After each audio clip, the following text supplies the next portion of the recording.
সেনা হেফাজতে মৃত্যুবরণকারী শামসুজ্জামান ডাবলুর জানাজায় হাজারো মানুষের ঢল, সুষ্ঠু নিরপেক্ষ বিচারের দাবি দলীয় নেতাকর্মী ও স্থানীয়দের।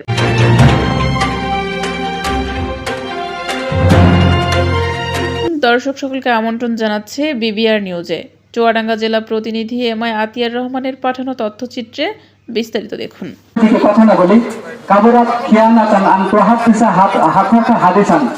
হেফাজতে মৃত্যুবরণকারী জীবননগর পৌর বিএনপির সাধারণ সম্পাদক শামসুজ্জামান ডাবলুর 52 এর জানাজায় হাজারো মানুষের ঢল নেমেছে। 14 জানুয়ারি সকাল 11টায় জীবননগর পৌর ঈদগাহ মাঠে তার প্রথম জানাজা অনুষ্ঠিত হয়। জানাজা শেষে সর্বস্তরের মানুষ ডাবলুর মৃত্যুতে গভীর শোক প্রকাশ করেন এবং সুষ্ঠু নিরপেক্ষ বিচারের জোর দাবি জানান। পারিবারিক সূত্রে জানা গেছে, ডাবলুর ছোট ভাই বর্তমানে লন্ডনে অবস্থান করছেন। তিনি দেশে ফিরে এলে আগামীকাল বৃহস্পতিবার দ্বিতীয় জানাজা শেষে পারিবারিক কবরস্থানে ডাবলুকে দাফন করা হবে। প্রশাসন ও রাজনৈতিক নেতৃবৃন্দের উপস্থিতিতে জানাজায় উপস্থিত ছিলেন চুয়াডাঙ্গা অতিরিক্ত জেলা ম্যাজিস্ট্রেট ও অতিরিক্ত জেলা প্রশাসক বিএম তারিকুজ্জামান, অতিরিক্ত পুলিশ সুপার সদর সার্কেল মোহাম্মদ মুস্তাফিজুর রহমান, সহকারী পুলিশ সুপার দামুর হুদা সার্কেল মোহাম্মদ আনোয়ারুল কবির। এছাড়াও উপস্থিত ছিলেন চুয়াডাঙ্গা জেলা বিএনপি সভাপতি ও বিজিএমই এর সভাপতি এবং চুয়াডাঙ্গা 2 আসনের বিএনপির প্রার্থী মাহমুদ হাসান খান বাবু।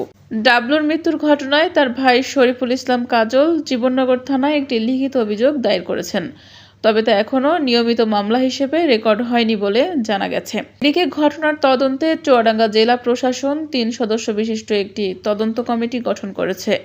কমিটির প্রধান হিসেবে দায়িত্ব পালন করছেন অতিরিক্ত জেলা ম্যাজিস্ট্রেট ও অতিরিক্ত জেলা প্রশাসক বিএম তারিকুজ্জামান। ডাবলুর মৃত্যুকে ঘিরে এলাকায় এখনও শোক ও উত্তেজনা বিরাজ করছে। সর্বস্তরের মানুষ দ্রুত নিরপেক্ষ তদন্তের মাধ্যমে দোষীদের আইনের আওতায় আনার দাবি জানিয়েছেন।